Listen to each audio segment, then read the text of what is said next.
The assessment regarding the marketing of Kalki for the audience has been quite varied. While some believe that this unique but dispersed approach allows for just enough information for the world before we step in for the film, others believe that such high concept films with such an eccentric marketing often gets lost in translation, especially for the masses. See, Kalki is a very high concept film. It isn't a regular movie that releases week in and week out. So for an audience, especially in the Telugu market that sees their favorite heroes every weekend, they have to be already buzzing for a film that takes the business beyond the opening weekend numbers that is largely dictated by the loyal fan bases of the leading heroes. I personally believe that the makers have hit the nail on the head with the world, its characters, and the blend between mythology and the dystopian eventuality. Is it naive for me to believe so? I think I say this as a multiplex going audience. Does the same translate for the single screens as well? I think only time will tell. I personally, however, have to tell you that many people were already dissing the trailer before it dropped because some screenshots were circulating on social media before the official release happened. And as is what happens with a film with such a massive budget and risky themes, the naysayers immediately dismiss it with low-brow headlines, like going as far as to say that it's just another gunpath. This is the atmosphere and assessment that really kills films, especially ventures that are genuinely working towards taking Indian cinema forward in genres barely tapped, and more importantly, making these stories global. So let's get to brass tacks, where I want to discuss with you the good and bad aspects of the trailer. Please do chime in with what you loved and what really did not fly for you personally regarding the same. The underwhelming aspects. Disparity between dubbing and visuals. I am in absolute awe of the visuals, but there almost seemed to be a disparity in the dubbing and dialogue delivery and the grandness of the film in some portions. See, I saw the Telugu and Hindi trailers of the film. I can't tell you how amazing the dubbing and dialogue delivery of Amitabh Bachchan is in both the languages. I guess you just can't expect any less from a legend like him. But when it comes to the delivery of both Disha Patni and Deepika Padukone, it almost lacked the zeal and gravitas required for the grand world and setting we are getting introduced to. Deepika's delivery has the same cadence and pitch like the films that we have seen her in lately, like Pathan, Jawan and Fighter.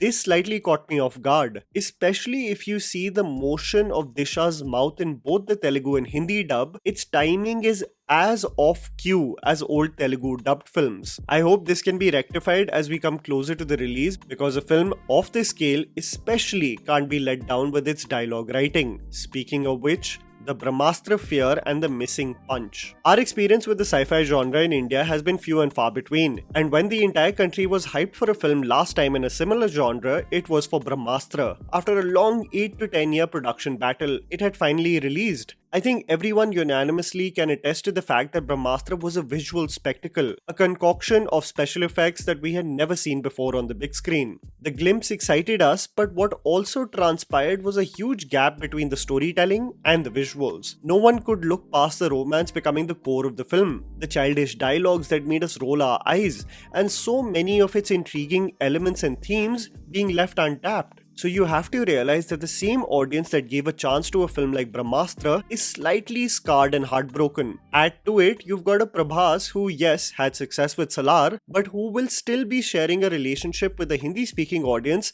as the one who gave us Bahubali and really disappointed us as Sri Ram in Adipurush. So when this same audience watches the trailer of Kalki, they are expectedly cautiously optimistic. So when you see visuals of Disha and Prabhas, the audience is just hoping it doesn't become a distraction to the main plot. The reason also the trailer is not getting unanimous love and praise is because it misses the spark of the marriage between an impactful dialogue, a rousing background score, or an action set piece that hook us. The trailer almost goes through, but does not have a dramatic high, something that we can associate, say, with Animals trailer that sucks you in from the first frame and dialogue. I think those slightly mixed about the trailer edit wanted that punch, that moment which leaves you in complete awe, and this is something that I think the makers of Kalki did beautifully with the glimpse versus the trailer. Knowing Nagashwin, I hope it's only because he wants to be cautious about how much he is showing, being adamant for us to experience it on the big screen instead.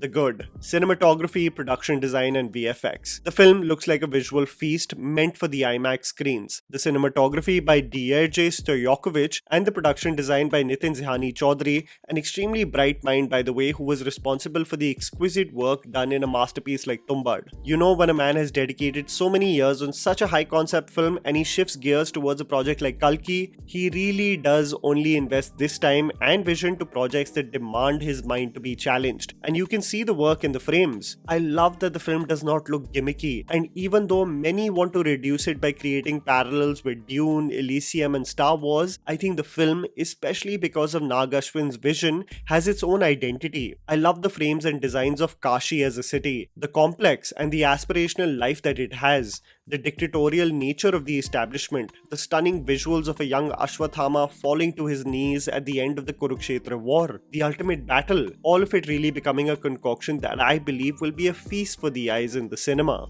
The world. Leading up to the release of the trailer, catching the 2 episodes of the Bujji and Bhairav animated series on Amazon Prime Video, it actually led me to be in tune with the world and the vocabulary being said by the characters of the film. Set in a time period where there is a large scarcity and inequality of income in the world, with 2 distinct worlds that seem to exist include Kashi and the complex. The segregation essentially being of the common folk and those that are extremely privileged. Kashi has elements of having a rich religious history, modeled presumably as Varanasi as the Ganga has dried up. The complex seems to be the establishment by an authoritarian government by holding all the essential elements of life in order to ensure that this world order is largely dependent on their rule and orders. The context of units being the currency of exchange as bounty hunters are given missions, the possession of 1 million of the same acting as one's entry into the complex is something that we saw in the animated series. This is where a character like Annaben is also introduced from the animated series. There was also a cheeky and playful dynamic showcased in the series shared between not only Bhairav and Brahmi, who plays his landlord, but with Bhairava and Bujji as well, a highly intellectual robot Bhairava found in the scrapyard, becoming a duo that is constantly at loggerheads with each other on missions, as Bhairava, the more impulsive one, has to concede to Bujji's practical assessments. The animated series provided me just enough information where such themes in the trailer were not as confusing, just like the use of the holographic technology by Bhairava in the trailer. I am in deep wonder of where this film could potentially go, especially knowing that this can't possibly be a solo film and has to be a part of a franchise, especially as the concluding moments may mark the birth of Kalki.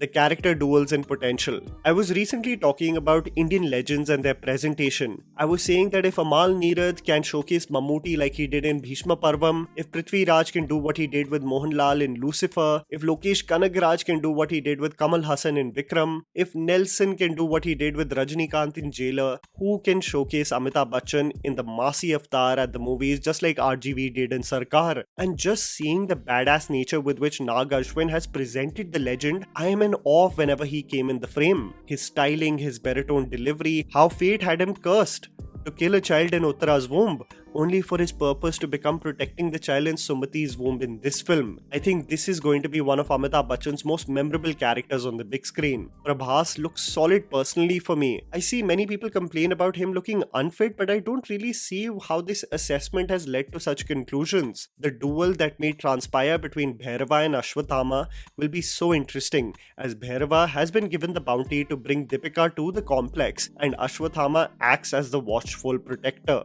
This, followed by Kamal Haasan playing Supreme Yaskin, intrigues me the most. The madman who may be the orchestrator of this world's design. This acts as such a brilliant stage for an epic. Will Bhairava just be a common man who slowly understands the gravity of the child that Deepika holds in her womb, only to tackle the complex that he once aspired to be a part of? Will Bhairava be the chosen one in an unexpected twist? Who will be playing Kalki, and what would be their purpose if another installment increases after this spectacle? Are Dulquer and Vijay Deverakonda associations just rumors? I have so many questions, and this feeling of not knowing everything and being geared up for the theatrical release is exactly the movie of this scale wants. I am so pumped and ready. And that was a video, guys. Write down in the comments below what you thought about the Kalki trailer. Please don't forget to follow me on Instagram. The handle is right in front of you. Follow me at JammyPants4. Also, please support us by smashing the like button and subscribing to our channel for weekly content ahead. Thank you for watching.